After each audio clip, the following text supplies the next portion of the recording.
These are her diplomas, a grain of hope that might allow her to leave the camp if the conflict continues. I am thinking to write to some of universities if I could get scholarships. And this is all my documents. I will going to scan them and I will going to email to some of universities.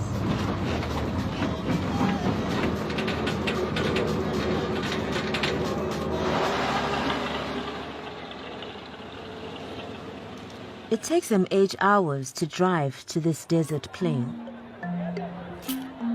Refugees are transported by the hundreds to Rukuba. Here, the shelters are basic for now. They live crammed on top of each other in the suffocating heat.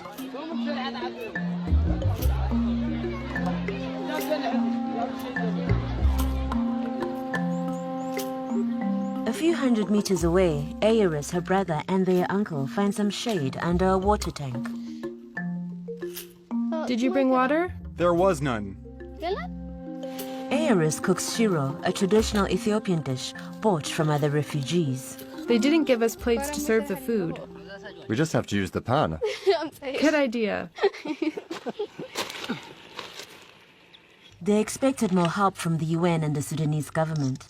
Disappointed, Ayeris thought about leaving the camp, but changed her mind. I was thinking to leave today, but my uncle told me to stay because there might be some things improved, like they might give us a shelter. Ayeris tries to get help, but in the camp, she can't find anyone in charge who can tell her what to do. She tries her luck with the first group of people she meets. Hello? What is the process to register? What should I do? I have these documents. These are not the right ones. You need one like that, and then you can go through the procedure. She then goes to the Red Crescent to ask for a blanket, but here too she has no luck. She is told to come back another day. I'm just here to get the blankets. I've been here yesterday. Depressed, Ayeris goes in search of network signal to call a friend who is still in Hamdayat and warn him not to get on the bus. I think it works here. If they allow me, I will leave. I don't think they'll let you come back here. What do you mean? You'll have to use all the means available to get out of that camp. Okay, Once you enter it, you cannot leave it. She heads back to her makeshift shelter and finds refuge there in a book. When she fled her city and the bombings, she took it by reflex. Ayeris knew that her time in the camp would be long. Her family has already experienced such a situation. I think it's about like 30 years ago. My mom and my grandma was here, just on the same place that we are now.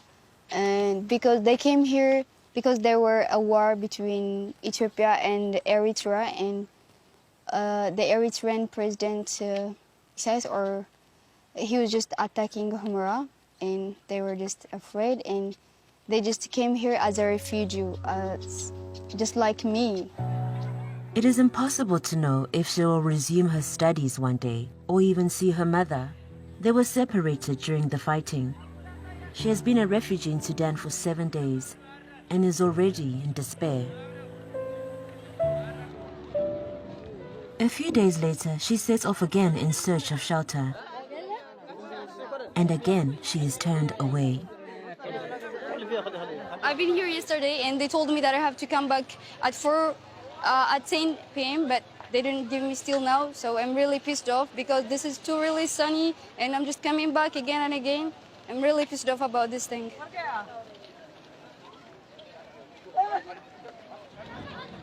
On the way back, she stops in front of the tents for the new arrivals. She sees a familiar face. These are the two families she met in Hamdayat the day before her departure. Hello. Look, it's our sister who's come to see us. Hello, come and kiss me. How are you, my sister?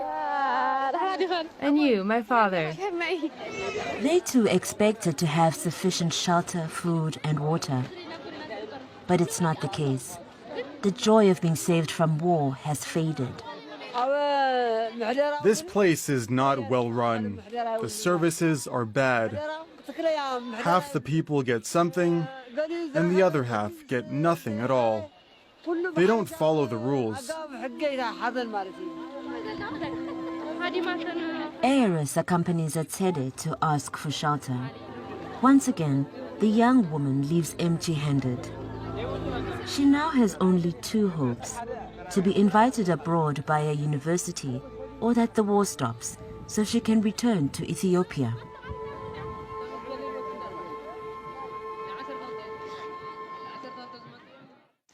And Bastien joins us again from Nairobi. We want to share with our viewers this photo showing a young Tigrayan who was injured, just one of the many people caught up in the violence. We also heard the accounts from so many others in your report. Who is attacking the Tigrayans in their own territory? Well, there are four main actors in this conflict. First, the Ethiopian army, which is in charge of the offensive on the Tigray People's Liberation Front. Then, according to the TPLF and according to civilians I've talked to in the refugee camps, the Eritrean army is also involved and attacking the north of the Tigray region. And finally, you have the Fano militias.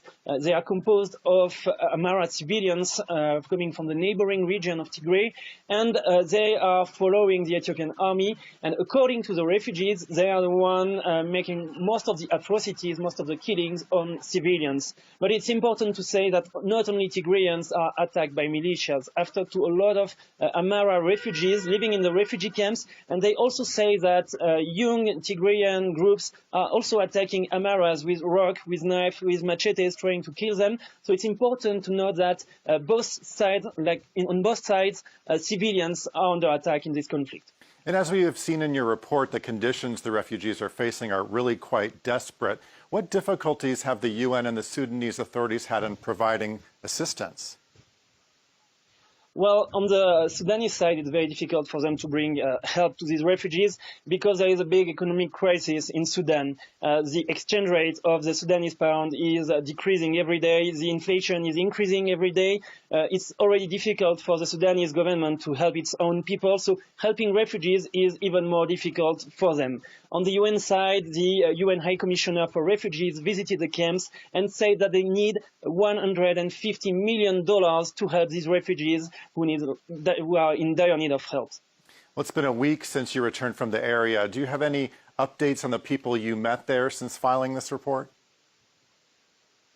Well, I've not been able to talk to Eyeros or to the other families that we met during this report. The network is so bad in this refugee camp that it's impossible to reach them. You saw in the report, you have to climb a hill to be able to make phone calls. You have to try several times to reach the person you want to call. So I couldn't reach her.